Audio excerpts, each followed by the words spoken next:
Welcome back to Waterproof Records. I am your host, Jacob Gibbons, and joining us in the studio today is drummer David Glass. David Glass was one of the original drummers in the band Christian Death.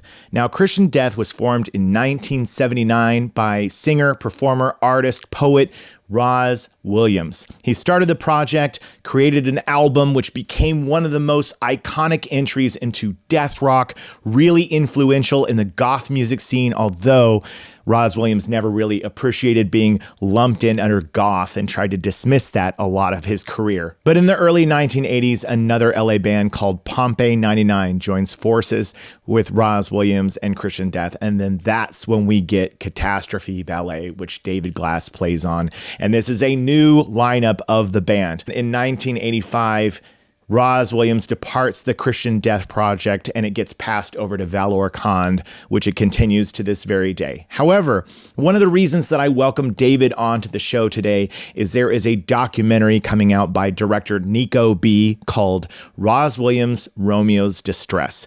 Now, I know that this band, Christian Death, is probably controversial for many of you out there. It was definitely controversial for me as a kid as well. I remember hearing whispers in my church groups as a teen about the band Christian Death. But honestly, let's not pretend like we have to be afraid of words, and let's just look at things for what they are: art, expression, people working out ideas and feelings. And I truly believe that that's what Rozz was trying to do with this project. So let's do it, okay? Join me on this one. It's time to talk to David Glass from Christian Death. Let's go. Things are gonna change, I can feel it. If this gonna be that kind of party, I'm gonna... Waterproof Records. Waterproof Records. Waterproof Records with Jacob Gibbons. All right, before we welcome our guest, it's of course time for me to tell you about distrokid.com/VIP/waterproof. You know, if you use my special VIP link, you get to save 30% off your music uploads. It's super easy. You enter in that URL, you make your account, and then when you upload your music, 30% off your first year. That's a good amount of savings for you to get all of your music on every streaming platform available immediately. So do it. Use distrokid.com/VIP/waterproof. Okay, let's get to the interview. Welcome to Waterproof Records, David Glass. Thank you, Jacob. Good to be here. Of Christian Death, Pompeii 99, multiple projects along the way, I'd imagine. Yeah, Mephisto Walls, Shadow Project. Yeah, Shadow Project Bunch too. of stuff. Yeah, so much. And right now, one of the things is you've been brought back into drumming and playing Christian Death songs again, and that's because there is a documentary about Rozz Williams' life, and it's called Romeo's Distress. Yep. After the very well-known song. So what could you tell me about kind of what's happened before we get into the history with the band? Let's go into the story about how this documentary was coming into creation and kind of spurred all of you to come back together again. Okay. Well, you know, it started with Nico B, who was a good friend of Rozz's, and he used to manage Jatan. And Jatan and Rozz were doing a lot of, performances together abroad. And so Nico became good friends with Rozz. And over the years, he helped out with that. And, he was with him, at his passing, he was good friends with Rozz's family. And so he told them he wanted to kind of honor Rozz and celebrate him, and he's a filmmaker by trade. Yeah. So he wanted to do a proper documentary. I mean, there's been some stuff on YouTube which is cool. Right. But he wanted to do like a properly done documentary film from a director's perspective, covering not only the music, but Rozz was a great artist where he considered himself a writer, very great writer and poet. He did installation art, all types of art. And music, of course. He was a great singer and songwriter. And so he wanted to find a way to document all of that. Yeah. So he spent 4 years, like it takes a long time to do it properly. And he did it right. He got all the material that he could find, so many images, video, audio recordings, interviews with Rozz. Yeah. He interviewed people that had worked directly with him, both in the band and also with his art and his friends and his family. His mother and his brother and sister are in the film. And he really went all out. Wow. So it took a few years, and he pulled this film together. And then while doing that, he reached out to Rick and James, Jatan, myself, people that had been in Christian Death with him and played music with him. And at that time, I hadn't played drums for quite some time, over 20 years, hadn't touched the sticks at all. I was just out of it, just working and taking care of a family. And I had said to my wife, I had a health issue, and I said, you know what? I want to pull my drums out of the garage. I want to play again. So I said to Nico, it's like, hey, I'm going to do like a tribute to Christian. I want to play again. What if you screen the film and I get some of the band members and we play the songs? Yeah. And do it as like a full on, really great celebration of Rozz and some of the music and the people that worked with him. And so we just started chatting about that, and it seemed like a great thing to do, and it was just an easy decision. And we almost did it last year, but the film wasn't quite ready. He had some more work to do on it. Some of the band members, they were in a different space, not quite totally into it. Right. And then this year, Nico called me up, and he's like, hey, I'm going to do the documentary in April. I'm like, awesome, man. He's like, are you doing the band? I'm like, hell yeah, we're going to do it. So I call everybody, and this year everybody was fully into it. So positive, so just wanting to do it. And so I started rehearsing with a couple groups of people. The first half of the set we did was mainly only Theater of Pain. So it was James, their friend Vincent Price, Rick, and with Eva O on vocals, and me on drums. So I started rehearsing with James and Vince to get the rhythm section tight.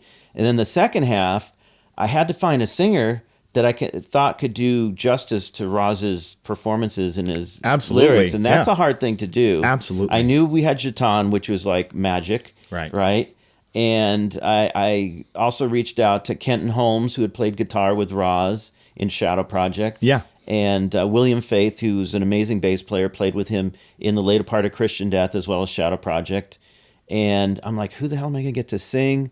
And I thought about different singers, and I was asking around, and then it occurred to me, I wonder what Patrick Mata's doing. Patrick Mata from Community FK. Yes. Voice of an angel. Yeah. Great. It just could do the Rozz croon thing, which is so different from Theater of Pain, and Eva did a fantastic job on that. Right. So I called Patrick. I'm like, hey, would you be interested? And he's like, oh, hell yeah, I'll do this. And so I rehearsed both sides of the bands, and then Patrick flew out before the gig, and we got together with he and Rick and Jatan and all together at a studio for a couple nights, and we rehearsed the set, and it just was great.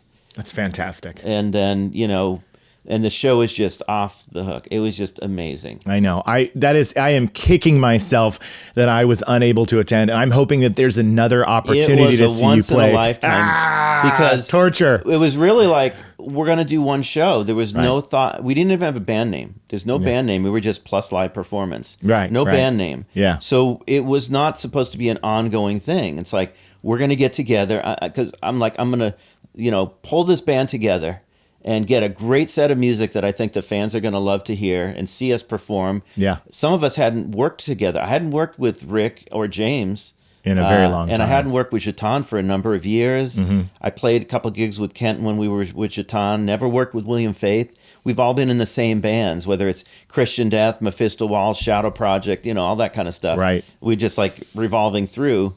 So to get that group of people together was just amazing. And the positivity coming from everybody, it was just total harmony, no drama, which was just great, because Christian Death is all fucking drama. Yeah. Can I swear on it? Oh, you can absolutely drop as many F-bombs. It's just there's so many emotions that go with Rozz and go with the band. I can imagine.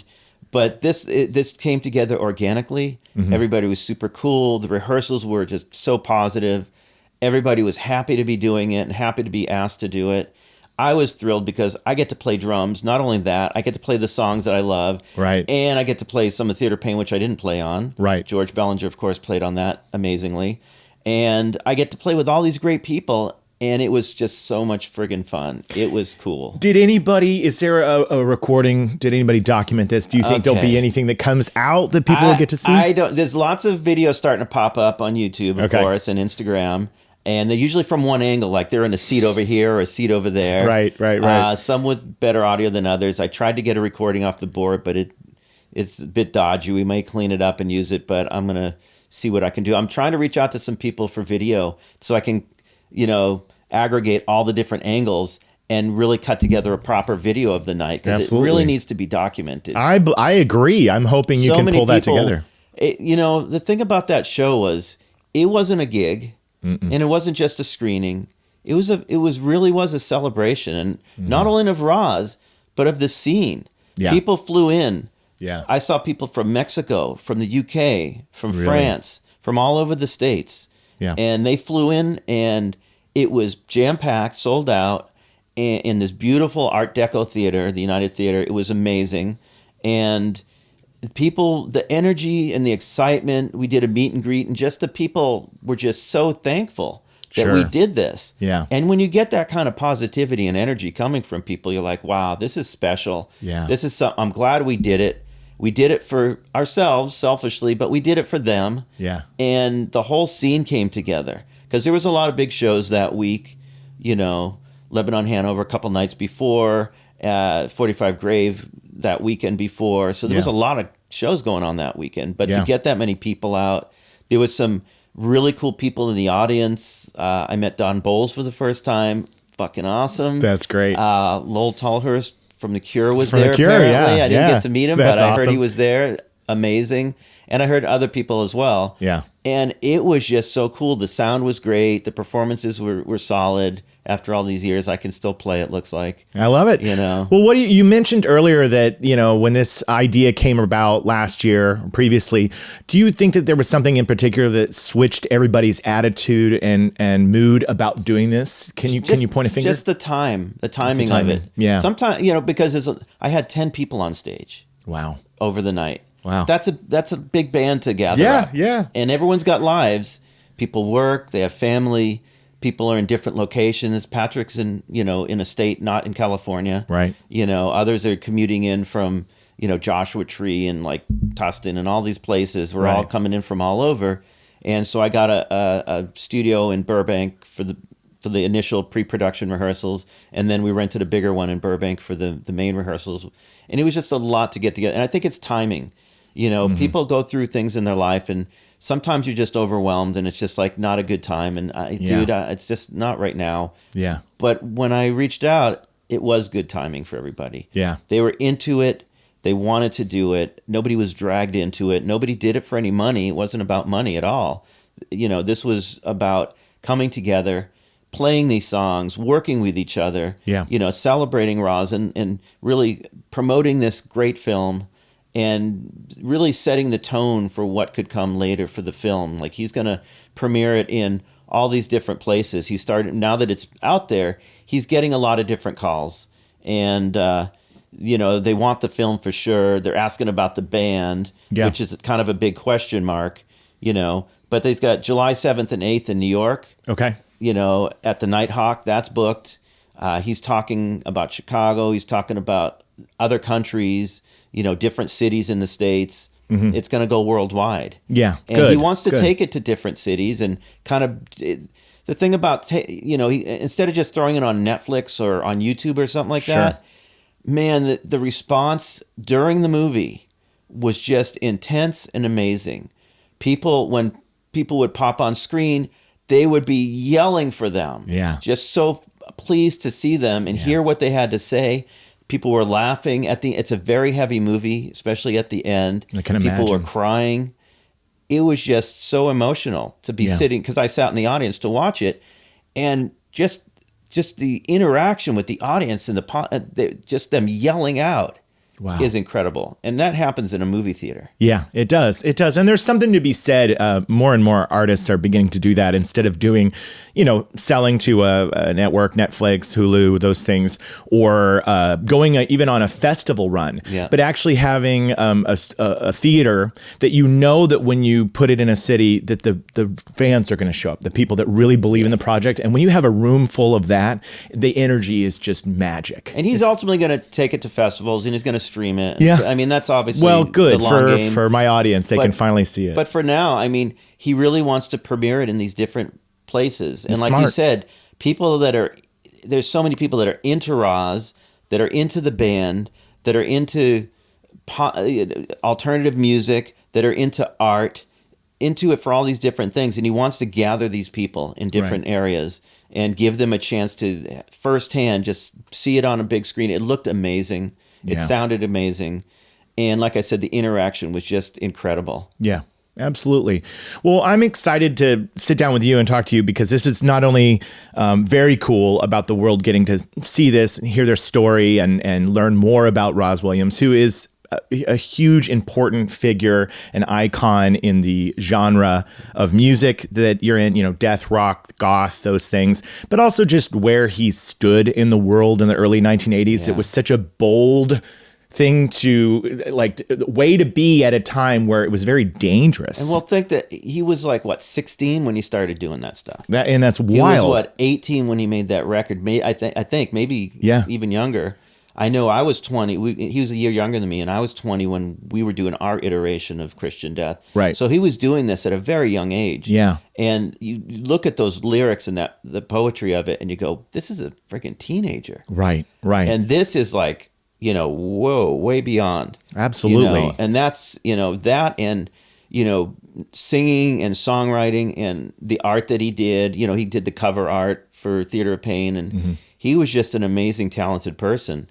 And and at that time, doing that was different. They really helped create and pioneer a genre. Absolutely. Because he was more into the dark stuff. I mean, he was into Bowie and stuff like that. We all have the people that we had gravitated towards and influence us.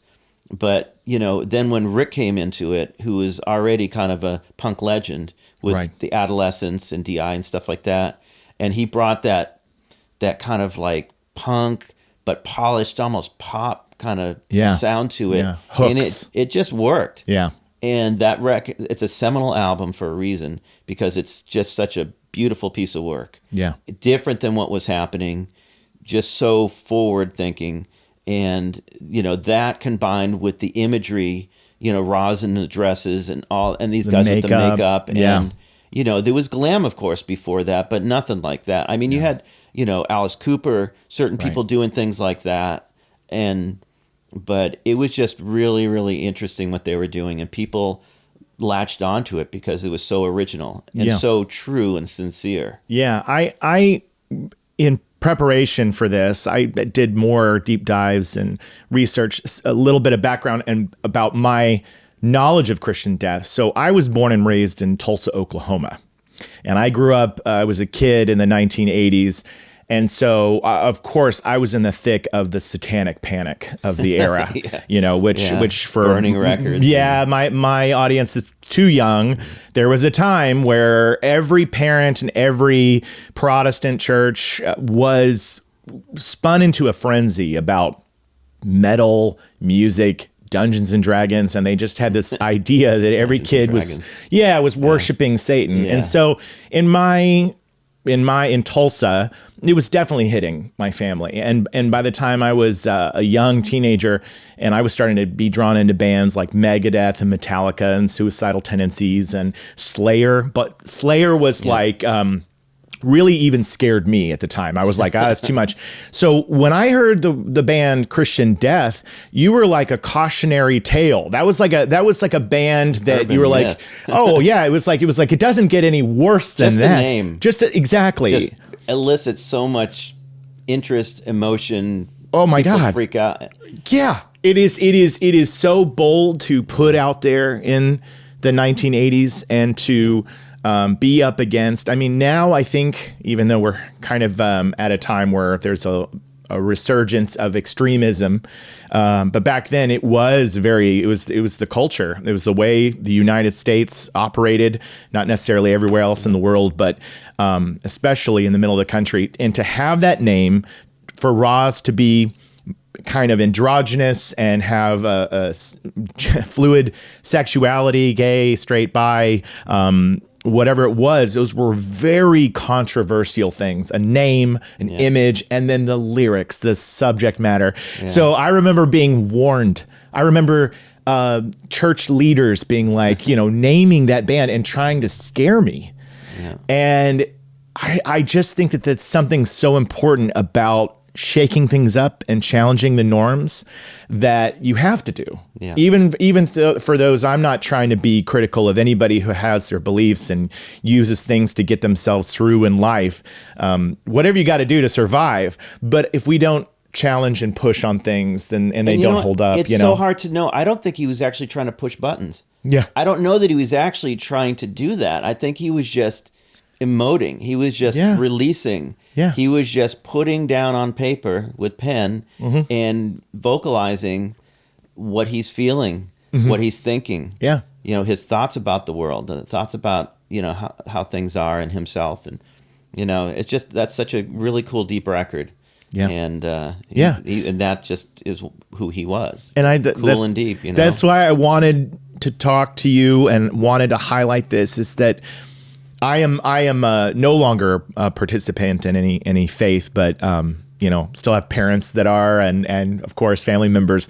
But when I learned that Rozz was raised Southern Baptist as a child, and those emotions and those things need to be able to be expressed freely. The more that they're kind of pent up and pushed down inside or told you can't say or think those things, I think that's really unhealthy. I think everybody should be allowed to express whether they agree or don't agree with something or how they view those things. And, when you're young and you're still kind of developing and you're becoming yourself and you're questioning things and Sure. Where are you when the fire starts? Right. That kind of stuff is like, he wants to know. Right. Absolutely. And so I want to go. To me, that's super real. It's like the early rap stuff. It's super real. It's talking about life. Yeah. And what people feel in that moment. Yeah. And music is born from that. And the best art is born from that. Honestly, when we have bands that explode in pop culture, that might have something to do with, how much money they have, how much marketing they have. But there is something about artists and bands everywhere that stand the test of time and really open up people's thinking, their hearts. And Rozz is paving the way for so many kids that looked and said, I'm different too. I have these feelings too. There was a real connection. Yeah. That's huge. Some artists really work hard to connect to people or create a mystique. He didn't really have to work at it. Right. He just kind of lived it, and the amount of attachment people have with him is incredible. I'm sure. Boys, girls, men, women, all of them. And you look at like the Patriotic Hall video, if you've seen that. You look at the faces in that crowd. Yeah. And and when we were BX shows, so many people would just come up to him and just want to be there with him. Yeah. He just had that connection, and he had a certain mystique that people were drawn to. Yeah. Whether it was, he tried or not. I don't think he tried, but he just really connected. And the fact that, he was held in such esteem, when he passed, he was mentioned on MTV, in Rolling Stone. I mean, that's heavy. It is. That's not like a little Deathrock band. That's not like some singer from some little band in LA. That's like, he's real. Yeah. He's like true rock star status. Absolutely. Maybe not commercially, maybe not to billions and millions of people around the world, but to the core audience, it's that heavy. Yeah. And that's in the end, it's important to those people, those fans. He moved the needle. He made a difference. And it's important to know that. And I know he passed in 98, I believe. And so it's been some time. Were you still, close to him around that time? Not really close. Still in touch. Yeah. When I had left Christian Death in the late '80s, I think it's '87. I moved back to the Bay Area where my mom was living, and I brought my wife, we were going to have our first child. I'm like, I can't do this. I'm going to go have a regular life. Right. So I went back, and we lived in San Francisco. And I was sharing a house with Johan, who was the bass player for us for a while. Right. And that's when we hooked up. He's like, hey, I'm going to see Rozz and Eva.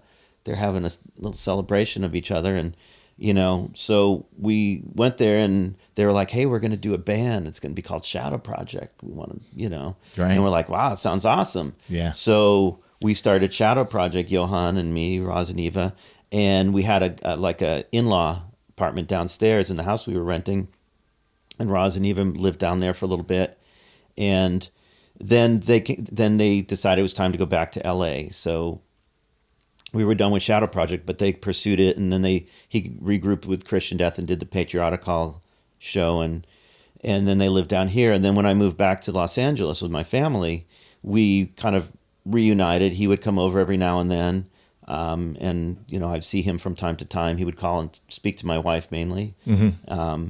So we had reconnected, but it's one of those things where you tour with somebody and then you don't see them for a period of time, and then you do some more music stuff with them and you don't see them for a period of time. But just before we had seen him a couple times, and like I said, he reached out and spoke with my wife just before, and so it was a sad day when I heard. I'm sure, and I only. I hate to even look back on such a painful time, but mental health is a huge thing that I try to address in music, in art, but in general. Oftentimes with men who don't speak up about their mental health challenges, and it's so important to address that. Those kind of things, so that everybody who listens goes, you're not alone. Those haunting feelings and those burdens that are on you that end up taking somebody as amazing and talented as Rozz was too soon. It's hard. It's touched on in the film, and I'm not going to spoiler alert, give it away or anything like that. Mm-hmm. But I think he was reaching out. He had reached a place where it was real dark for him, right? And I think he was reaching out to people.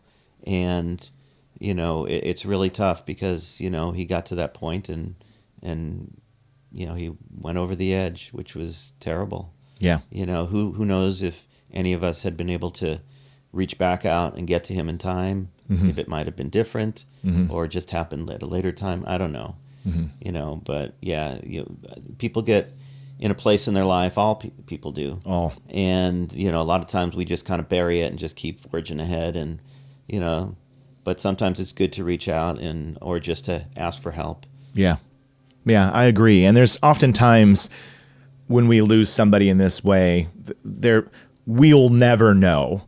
But the more we talk about it, the more we discuss it, the more we shine a light on it, people become less afraid of, oh, well, you felt that way, I felt that way, we together feel this way, I thought your life was great. I mean, we live in a time right now with social media and everybody putting the best of their lives on display. Everybody lives this like everything's amazing. I don't know how many times if I've told somebody in my life, like, well, I'm actually going through a hard time, they're like, dude, it looks like on social media you're having the best time of your life. Are you ever not happy? One of the comments that I get is on videos, buddy. Yeah, it's like, yeah, people are just like, are you ever sad about anything? And I'm like, you think I'm gonna go on social media and post a video of me crying, in the shower? It's not gonna be what I do. It's tough on the people around them, their family and mm-hmm. friends that are close with them, and who knows what could have been, mm-hmm. Of course. But it's life, and some people get to a point in life where they just feel they've had enough of it. Yeah. And that's why I'm hoping that this film gets shown to more. I hope that more people that weren't as familiar with Rozz, Christian Death, his projects, his music, what he brought to this world, I hope to shine a light on it so that, obviously there are the loyal fans and the people you talked about in the theater from all around the world and all these different people. Yeah. But if I can do anything to elevate that and show his story, I'm happy to do so. And this is so much of Christian Death and you and all of the artists together. This is a LA thing. This is a Los Angeles band, and I'm not from here. I have lived here for 25 years, but without you and kind of forging the way in Los Angeles in Deathrock, but really giving bands like Jane's Addiction in LA the fuel to be like, oh wow, look at this subversive. I can be androgynous. I can have a bacchanal energy, and it really doesn't exist without Christian Death. And so, you know, I mean, a lot of those, you know, I know Perry Farrell was doing stuff at the same time and then eventually evolved into that. And, yeah, you know, it's interesting because in the 80s when we were doing it, it was like cult popular. Like we had following and all that, but it wasn't commercial. right. It wasn't until the 90s, of course, when, you know, Nirvana popped and changed things around that all of a sudden bands like that could also be very commercial. Oh, yeah. So there's a lot of bands that have the influences in the 90s that became very commercially successful, whereas in the 80s, maybe not so much. I mean, there were successful bands in the 80s, of course, Sure. The Cure and Susie and Depeche Mode, bands like that just became very huge worldwide. Right. But there was also a lot of bands in the 90s that could pop through and have that dark imagery, have some of the, you know, the same type of influences. And, you know, the band has been cited as an influence by many people. Absolutely.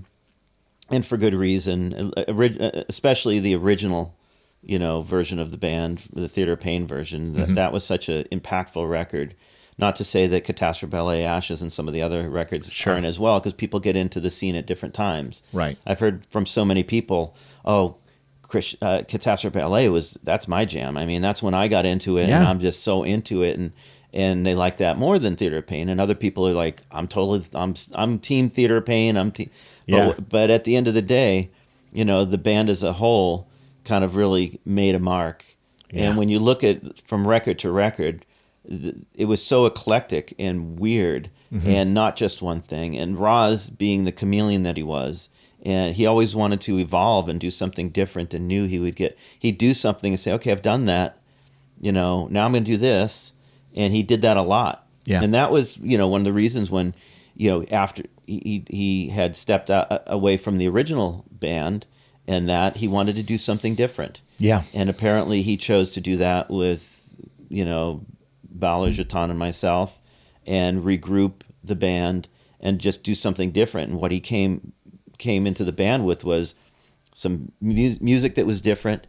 Vocally, he completely changed. His vocal style was absolutely different. And, you know, for better or for worse, some people love the first record and his sound. Right. Other people love the fact that he can be more of a crooner, more of a real singer in some of the later records. And visually, he changed always. Part of this movie, you'll see just all the different looks. Crazy. Yeah. You know, that this is one person. Yeah. And he always looks fantastic, you know, and beautiful. But just the imagery of all the different changes in his look, and changes in his style, and changes in his singing voice, and changes in his music. Later on, he did Premature Ejaculation, completely different than Christian Death. Right. He did Shadow Project, which was different than Christian Death. Dacus Carota, all sorts of stuff. He did all these things that just moved and moved and moved. And I think that was a big part of, you know, what he was like. Yeah, and I'm glad you touched on how people process what's their favorite album, their favorite song, or their favorite iteration of what he is. I speak to that on this show and in other things that I create, which is when people do say, well, this is their best, or this is their best. It's like, that's subjective. And it's so, okay, when I watch these YouTube videos of the countdowns of the top whatever goth records. Right. Yeah. Christian Death is always on there. Of course. And it's either Theater of Pain, Catastrophe, or maybe Ashes. And sometimes these people are conflicted. Like, which one am I going to choose? Right. Because it's like, because they're so different from one another. Absolutely. It's not like the band made the same record, you know, a bunch of times. Right. They're just like, wow, there's this one and that just, and then there's this one and it's just a whole different vibe. Yeah. And then they did this one. Right. So that was kind of a cool thing about the band, is that it evolved and changed with the way he did. Yeah. It became something different after he had left the second iteration of the band. It changed some more. It lost something, but, you know, gained something as well, did something different. You know, Valor still does the band, and, you know, it's different than the original band, different than the version that we did.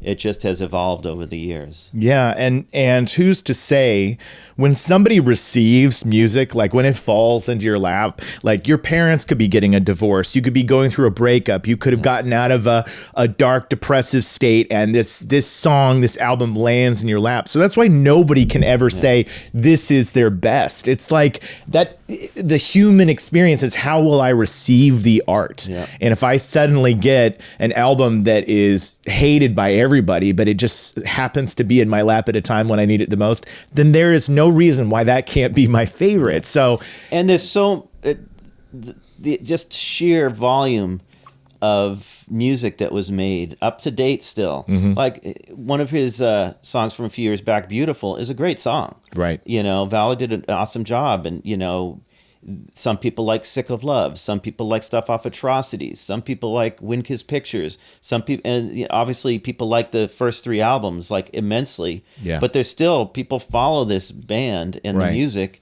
and it still is out there doing things. Not only Valor's version, but what we're doing now. We're not Christian Death. We're former members that are doing the songs that we all played on, that we loved to play and we helped to create. Right. And so we have a direct attachment to it. And the people in the audience the other night were just on their feet, and to them it was just special to see us up there doing it, to hear the songs. Like, it would never have happened. You know, of course, Valor has Christian Death, and he does some of these songs from time to time, I think. Right.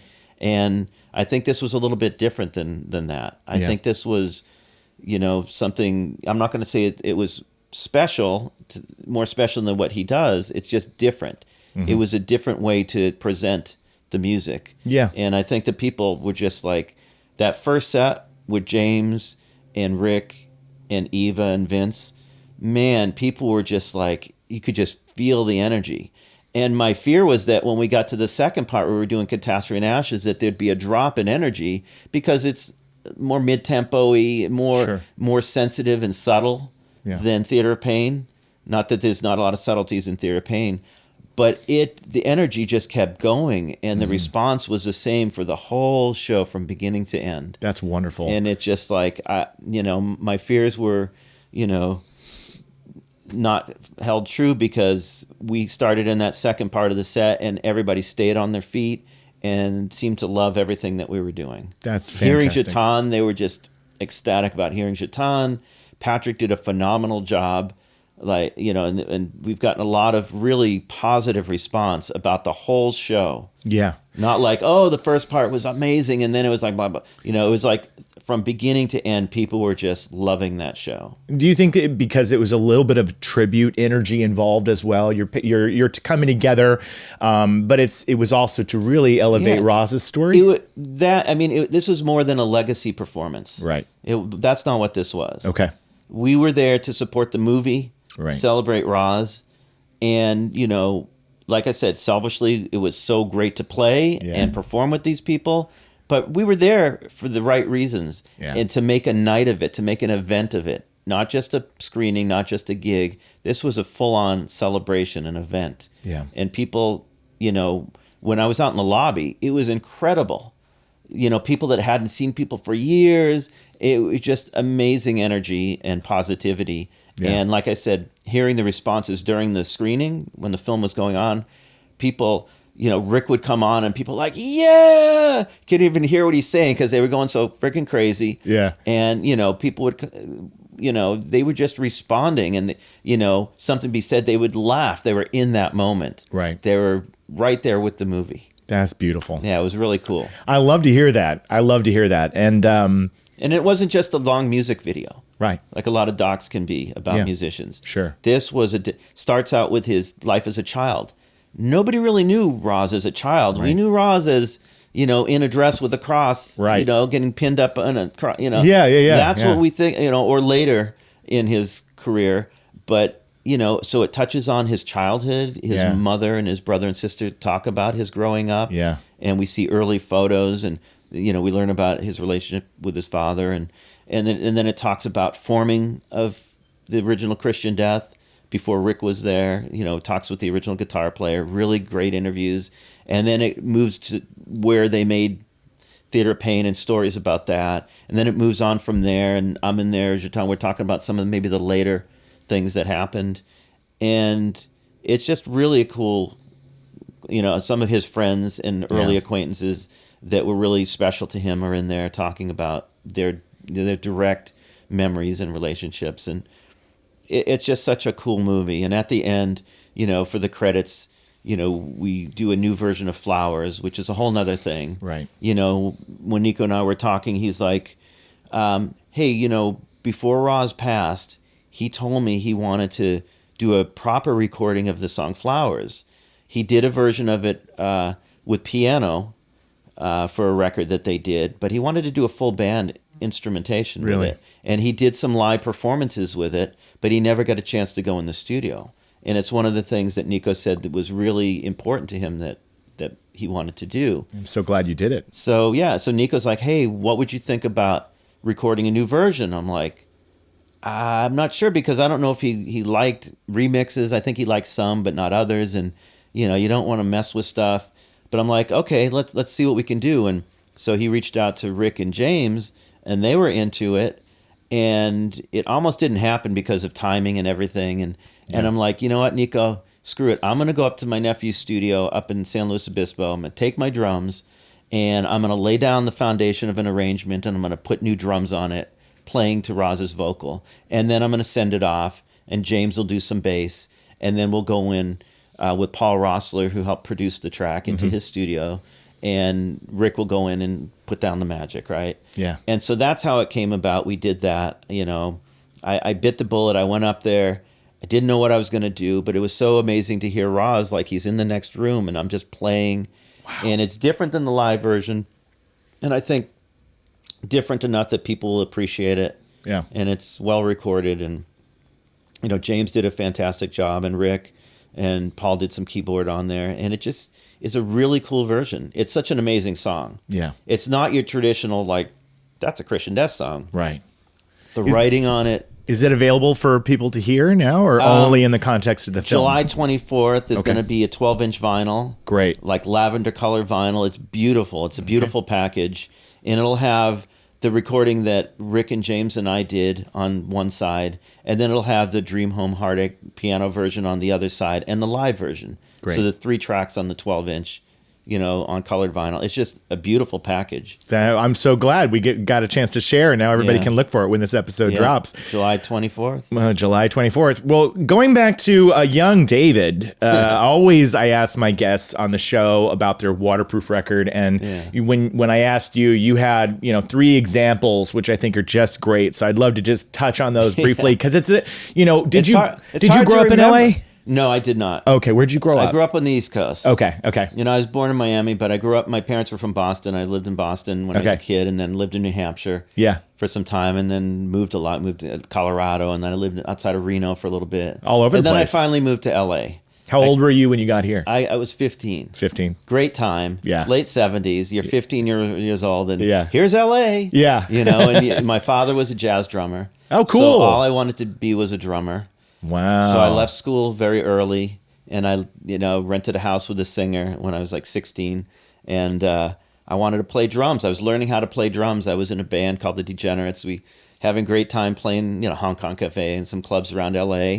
And then I kind of ended up, a high school buddy of mine is a bass player, and he lived in Tarzana and had a guest house. And another buddy of mine, still a good friend, is a drummer. And so he, in the recycler back in the day, he hooked up with Valor and Jetan. And so my buddy, who's the drummer, calls me up one day and says, hey, Dave, Mark's got this band with these guys. It's too weird for me, man. I don't want to do it. You go do it. So I went over to Mark's house and Kramnatad, as it were, and went in and I played, and it was Val and Jetan. And so we ended up doing Pompeii 99. And so that was kind of my, after Degenerates, I did that, and we actually made a record, which was great. And we were doing shows. Golden Voice was kind enough to put us on some big shows. We were opening for Public Image and New Order. Amazing. And also doing other, shows around town. And it was a great time. We did some different shows where Christian Death was on the bill. Mm-hmm. So they'd be playing at the same night we'd be playing, and that's how Valor had met Rozz. Right. and invited him to our record release party. And he came to the record release party, and he had just kind of stepped away from the other band members. He wanted to do something, but he wasn't sure whom with. And so we're like, hey, we could go, there's some interest in Europe. We could go to Europe and do some shows and maybe make a record. So we became the second iteration of Christian Death. Yeah. And went over there, and it was amazing. I was 20. I'm in Paris. I'm doing these shows with a band that people actually care about. Right. We had some old songs that we were doing from Theater of Pain because we had to have a set of music to play. Sure. And we had some new stuff that we were working on. And then the French label, L'Invitation à Suicide, Jan Farsi, he brought us to Paris, and then he sent us to Rockfield Studios, an amazing studio, like world-class studio in Wales. And we recorded Catastrophe Ballet. I think we did it in 10 days. Wow. I want to say, with Eric Westphal producing, and it was just magical. Yeah. You live there, the house on the hill, Yeah. pastoral, cows and everything, and you just go down there. Legendary space. Yeah, I mean, this is a place where you're recording on the system that Bohemian Rhapsody was or Killer Queen. I was hoping you'd bring that up. Bowie I was like, there, and yeah. all these different people Yeah. were there, and it's just an amazing studio. And so we were fortunate enough to do that, and Catastrophe Ballet turned out really well. The songs, could have we had more time preparing, made him a little, more together, maybe. But I think that the way it went down was perfect. I think it's considered a classic album in the goth genre. And 100%. people love it. And I listen back and I hear some little mistakes and things that could be better and tempo changes and whatever, blah. But generally the emotion is there. Yeah. The performance is there. And, Rozz is on fire. He's just, great on that record. I don't think an artist ever is able to put something down and not hear something, or, if you're a painter, what a filmmaker even, you see a cut, you look at something and you go, oh, I could have done that. But nobody else knows that, and it becomes the art. And I think that those things are a part of it. William Faith, we were speaking, and we were talking about it, and he was asking about it. I'm like, I don't know. We just went in and made a record. He's like, you just went in and made a record. Yeah. It's just like, you don't know what you're doing. Yeah. While you're doing it, you just go in and just kind of doing it. You're living that moment, and then you go off and play a bunch of shows and go make another record, and you don't think about it. And it's, until years later, you can reflect back. Yeah. Well, when we started when I asked you about the albums, I don't know if you noticed, but behind you is one of them on display. Oh. So yeah. So I always like to, if I at least have one of the records on hand and my guest is coming on, I like to put it on there. So if you wouldn't mind sharing with the audience what some of the albums that you chose and maybe a little explanation. Well, that first one threw you for a loop, right? Yes, it did. I did. So bring that one up because that was great. I was just a little kid at the time. Right, and sure. My stepfather was an English professor, so we were living around a lot of college kids and top 40 music, and you listen to the radio a lot and all that.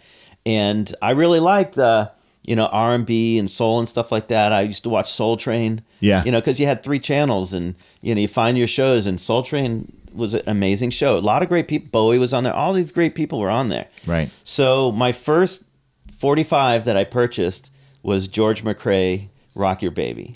Classic. I mean, come on. I love it. Come on now. That's great. Great record. Such great energy. And so that was my very first record that I actually owned. I actually went into a store, paid money, and bought that record. That's great. And the second album I told you about that was the first one I remember being like influenced by or really affected by was the White Album. I mean, around a lot of college kids, and the White Album's there, and it's just like so eclectic. And every song's amazing. Yes. And it's just like you're going from My Guitar Gently Weeps, Helter Skelter to Rocky Raccoon. And it's just like there's so much in that record. Incredible record. I just remember that one. There was other things that you'd hear on the radio, Dylan, Lay Lady Lay, and stuff like that. Mm-hmm. At the time, Paul McCartney was with Wings, so Jet would come out, Yeah. So there's all this great stuff. But that album, you're like, wow. Yeah. Even as a kid, you're like, what the? Totally. Anytime anybody's introduced to the White Album, they're like, "What? Yeah. We're going all over the place with these guys." Yeah, and then the first album that I actually purchased was in the later '70s when I first moved to LA.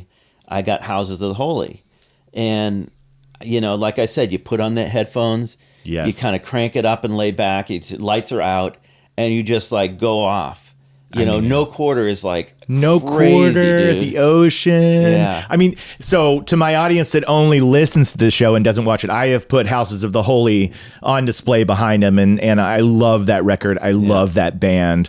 And to be honest, I wasn't the hugest Zeppelin fan. Yeah. But that album is just truly amazing. Amazing. And I tended to gear. I like pop music. I like commercial music too. I actually like disco. Yeah. Nights on Broadway. Yeah. That kind of stuff. Sure. I love that stuff.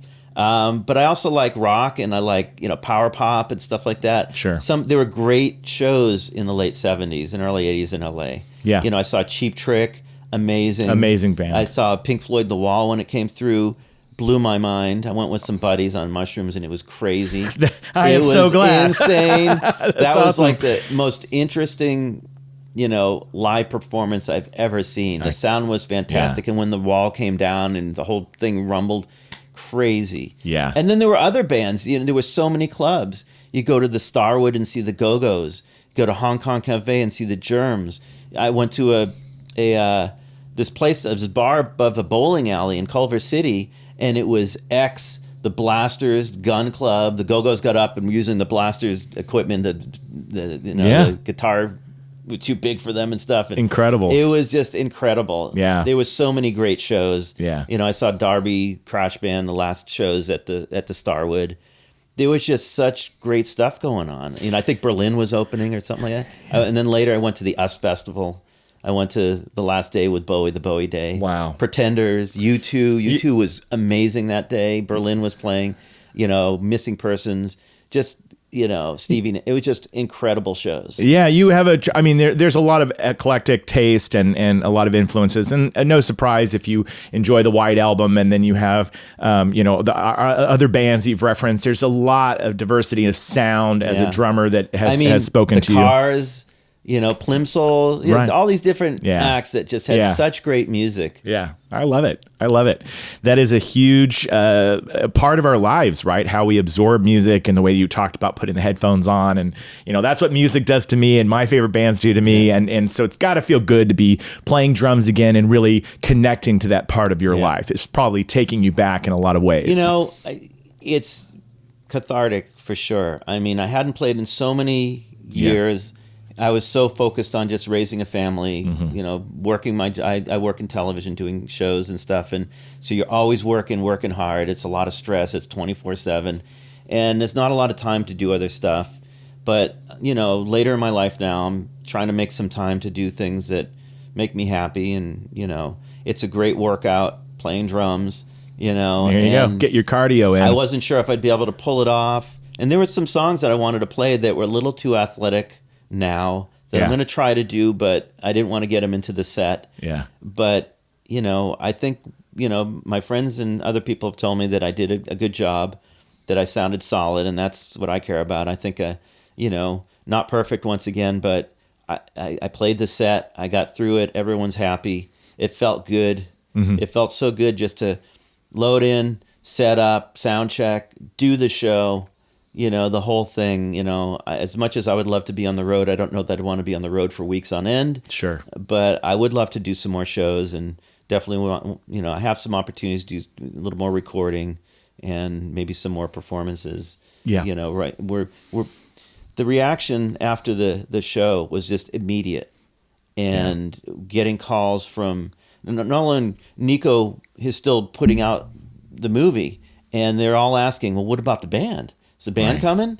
Right. And we're like, the band? Who's the band? We don't have a name. I don't know. So we're talking about, everyone seems to want to do more because people seem to want to hear more. Good. So it's something that we're talking about, and we're looking at some different opportunities where we could fly in and do the screening in the show, because I hope you do. The pairing is so perfect. Yeah, I think it would be important, and even if it's a limited engagement and it's not something that takes over your whole life, a whole year of travel, but I think it would mean a lot to a lot of people that the experience that you had in the theater, the space that night, it would happen again and again and again with other people. Promoters from like all over the world, are calling. It's amazing. There's we're talking about an opportunity in Mexico City, maybe Peru and Brazil. There's interest in doing a big show in Paris, and he also wants to do Brussels. I hear Madrid is interested. Global. Different cities. Going global. Different cities. And we may, if we do this, we may do another show in LA because so many people couldn't make the show, and people want to see the show again. And they keep asking me, "Are you going to do another show?" And it's like, I don't know, but Nico and I are exploring another opportunity to do something in Pomona, which is where Rozz is from. Yeah. Which is where we were going to do it originally. Okay. But we decided that didn't quite work out, so we did it at the United Theater here in LA, which was beautiful and amazing. But we think, maybe a few months or more from now, if there's still a demand, maybe we'll do another one. Well, I'm hoping that, And this is all maybe. It's yeah, of all course. But people, like I said, it's timing and where people's heads are at. I get it. But, coming on the show here with me and shining a light on this project and what's happening there, I really do hope that my audience elevates and creates more demand for it, and that you guys get the opportunities.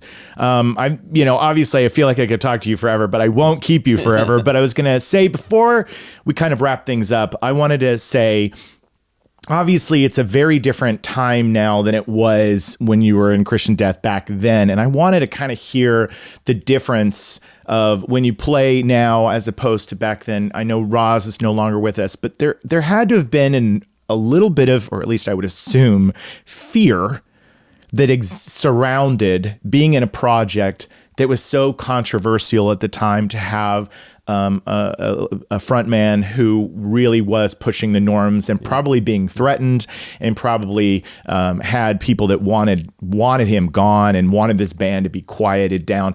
And I was, obviously that's not happening now, but I just wanted to hear a little bit about your experience back then as opposed to now, about how people receive Christian Death, Rozz, all of his projects. Well, a lot of people wanted the band. They wanted you to be a part of this, and we had quite a following. But then there were other people that that thought the band was not good, influences on people. Or like we played in, I think it was Bern, Switzerland, one time, and after the show, or Geneva, I don't recall. Geneva was like a big riot. It went crazy. That's a whole nother story. But I think it was Bern, Switzerland. And we went back to the hotel. We didn't have time to go to the hotel to check in. We went right to sign check, did the show. And then we went back, and they looked at us, and they wouldn't let us in the hotel. Really? Because the men had makeup and stuff, and they said no. And the tour manager had brought a baby that was traveling with us, Valentin's son, with the nanny to the hotel. And they were and they were like, but our child's in there, but they wouldn't let us in, and we had to drive all the way back to Amsterdam that night. And so, wow. in the hall, people were enamored, sure, and loved Rozz and loved the band and all that. But once you step outside into the normal world, people are like, "Whoa!" That's why I wanted too much, man. Talk about this, because I think in 2026, now it's a little more forgiving. I think, sure, than it was maybe back then.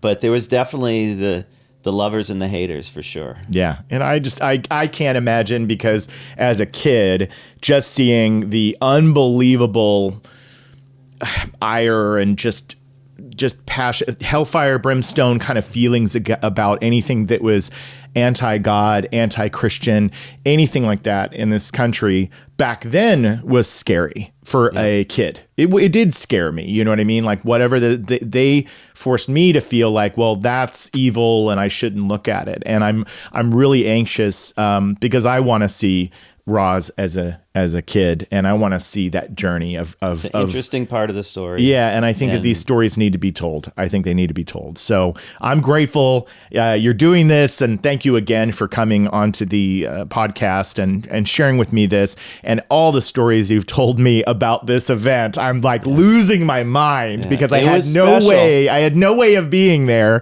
But I'm really hoping. There's a bunch of videos on YouTube I'm trying to scramble together because they're all from different angles, and I want to try to scramble it together and maybe put one video together that's kind of cut properly. Yeah, I hope you can. But there's some good stuff up there, and it's representative of what was happening and some of the energy, and I hope you hope you check it out. Yeah, absolutely, David. Thank you again, everybody. I hope they made notes of those dates, the July, the vinyl release, and then the show in New York that's coming up, so Nico can know that we're letting people know it's available. And then I'll keep my audience in the loop if it does become something that's streaming or something that people can see.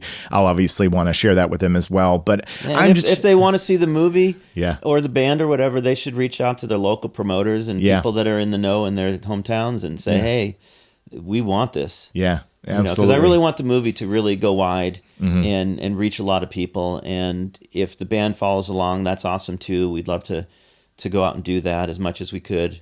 Hopefully that happens. But really, it's about the movie. Let's get it out there. Yeah, let people see it. Well, thank you, David. I appreciate you coming on Waterproof Records. You've been a great guest. Thank you for sharing the vulnerable stories about everything with the band and your story. And I'm grateful. So thanks for being here. Thank you. Thank you so much to my guest, David Glass, for sitting down and talking with me about that. If you were somebody who never knew about Rozz Williams and what he contributed to music and art, now you can dig in and look a little bit more. And if you're a big Rozz Williams fan, or you have been waiting for more people to learn about Christian Death and the projects, the Shadow Project, and the other things that he had his hands in, then I'm happy this episode was for you. And finally, again, one of the most important reasons why I want to have episodes like this is to talk about depression and sadness and loneliness and things that drive those tortured souls and artists and people that are sensitive in this world to feeling like they need to give up.